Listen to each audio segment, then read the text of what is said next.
بسم اللہ الرحمن الرحیم۔ ڈیئر فرینڈز، آئیے آج کے اس لیکچر شروع کرنے سے پہلے رب ذوالجلال کی بارگاہ میں ایک دفعہ پھر ملتمس ہوں کہ مولا کریم ہمیں ایسے سجدوں کی توفیق عطا فرما کہ جس سے خدمت خلق کا جذبہ بڑھے۔ ڈیئر فرینڈز، آج ہم جس ٹاپک کو ٹیک اپ کرنے جا رہے ہیں وہ ہے difference between section 154 and section 157 of Code of Criminal Procedure۔ Dear friends, section 157 کے متعلق کافی کنفیوژن پائی جاتی ہے لا انفورسمنٹ ایجنسیز کے اندر بھی، وکلاء کے اندر بھی اور پبلک ایٹ لارج کے اندر بھی۔ اس لیے ہم نے اس کی سگنیفیکینس کو مد نظر رکھتے ہوئے اس ٹاپک کو ٹیک اپ کیا، اور یہ ایک امپورٹنٹ کوشچن بھی ہے جو کہ کمپیٹیٹو ایگزام میں پوچھا جا سکتا ہے۔ ڈیئر فیلوز، آج ہم سیکشن 157 کی ایکچوئل اسپرٹ کو انڈرسٹینڈ کرنے کی کوشش کریں گے، اور پھر یہ جاننے کی کوشش کریں گے in the light of judgments of superior courts کہ کیا سیکشن 157 کی جو پروسیڈنگ ہے بائی دی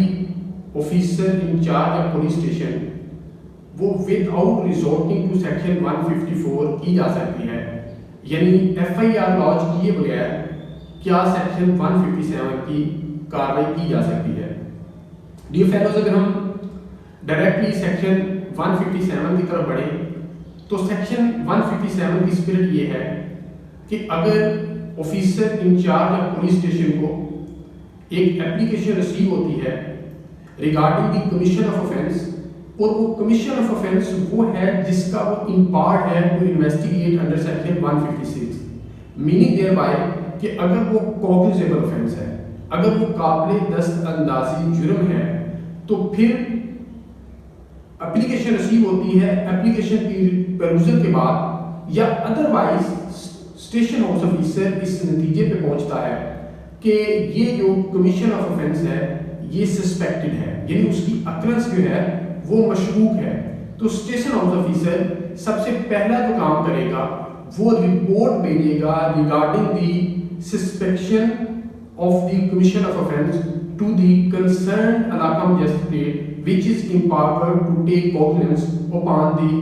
پولیس رپورٹ، اور اس کے ساتھ وہ یا خود یا اپنے کسی سبارڈینیٹ کو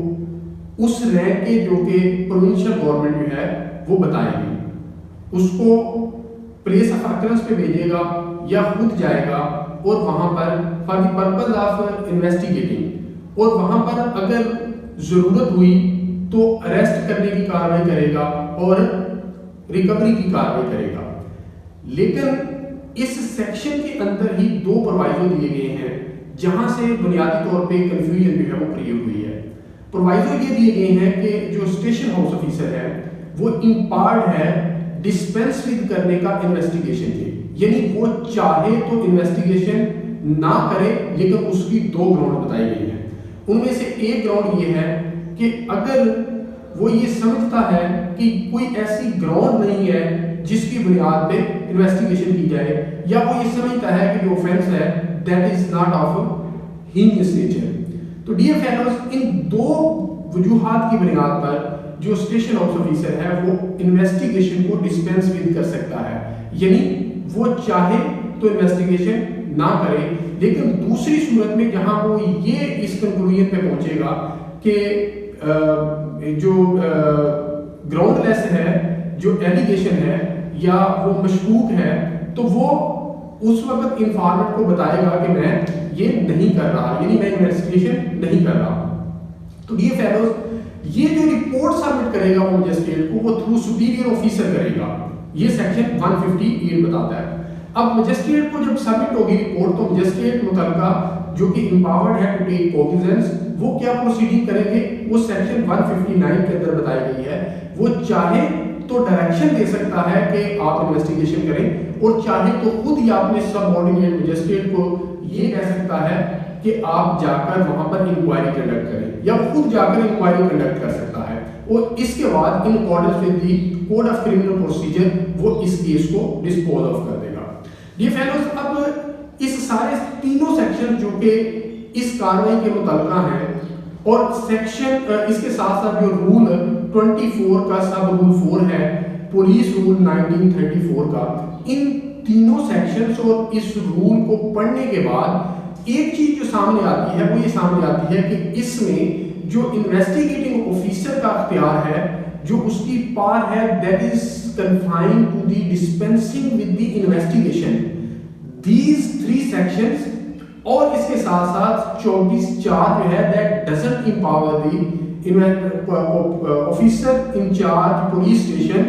to dispense with the lodging of F I R, وہ اس کو اس چیز کا اختیار نہیں دیتا کہ وہ ایف آئی آر ہی لاج نہ کرے۔ یہ فیلوز اس حوالے سے کافی کنفیوژن پائی جاتی ہے کہ اگر اس طرح کی سسپیکٹڈ اکرنس رپورٹ ہوتی ہے تو police officer in charge of police station کیا dispense with lodging of F I R بھی کرے گا یا صرف ڈسپینس ود انویسٹیگیشن ہی کرے گا؟ اس حوالے سے یہ کنفیوژن جو ہے وہ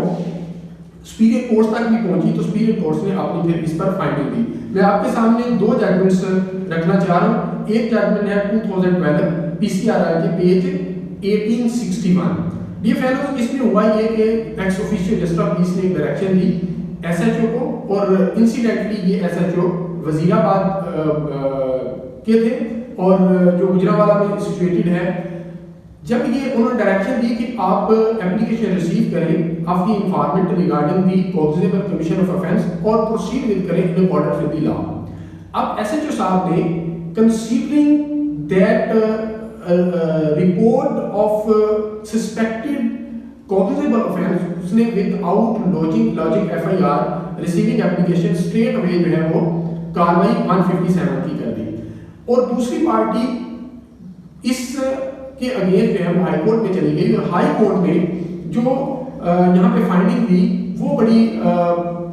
کنوینگ ہے اور کیٹاگوریکل ہے، میں وہ آپ کے سامنے رکھتا ہوں۔ Registration of FIR. Information in cognizable cases. Ex-officio Justice of Peace had directed the station house officer SHO to receive the application of the complainant petitioner and to proceed with in accordance with law. But the SHO, instead of recording the statement of the complainant under section 154 CRPC, straight away proceeded to take cognizance under section 157 CRPC. Validity. اب اس سے آگے جو ہے وہ high court Lahore کی finding آ رہی ہے، S H O was bound to record the statement of the complainant under section 154 CRPC and then had to take further proceeding under the relevant provision of law. Act of SHO to straight away proceed under section 157 CRPC was illegal. Section 157(4) and section 157 CRPC deal with different contingencies. یہ بڑی اہم بات ہے کہ high court یہ کہہ رہی ہے کہ سیکشن 157 اور سیکشن 154 دونوں کا جو سکوپ ہے that is altogether different and they are meant to for different contingencies. اور اس سے آگے پھر انہوں نے یہ کہا کہ as the former provided for recording of FIR at the instance of the complainant while section 157 CRPC deal with the procedure for investigation of cognizable offences. Section 157 CRPC left it to the judgment of the police official to refuse to investigate in certain cases, but such power was not to be confused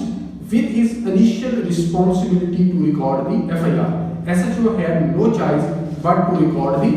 FIR. Dear fellows,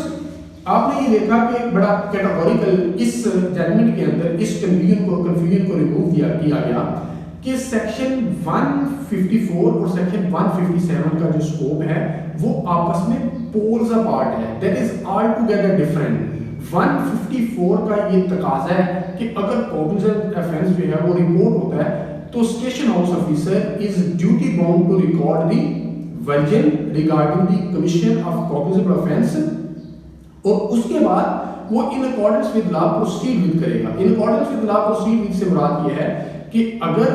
وہ کوگنیزبل offence ہے 156 کے تحت وہ investigation کرے گا، اگر وہ یہ سمجھتا ہے کہ یہ سسپیکٹڈ ہے تو پھر 157 کے پاس جو اس کو پار دی گئی ہے، اگر 2 گراؤنڈز ایگزسٹ کرتی ہیں جو کہ 2 پرووائزوں میں دی گئی ہیں، یعنی if the case is of not a heinous nature, اور دوسرا وہ سمجھتا ہے کہ there is no ground of further investigating the cognizable offense جو کہ suspected report ہوا ہے. ڈی فیلو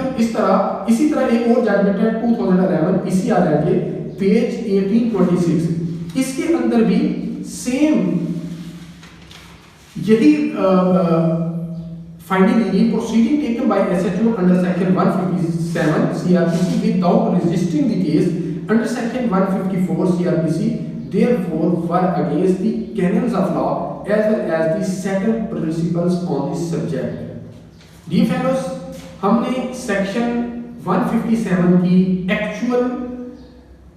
اسپرٹ اور انٹرپریٹیشن کو انڈرسٹینڈ کرنے کی کوشش کی اور پھر اس کو سیکشن 154 کے جکسٹاپوز رکھ کے سمجھنے کی کوشش کی. میں امید کرتا ہوں کہ ان ججمنٹس کی روشنی میں اب ہم سیکشن 157 کو بہت اچھے طریقے سے سمجھ چکے ہوں گے.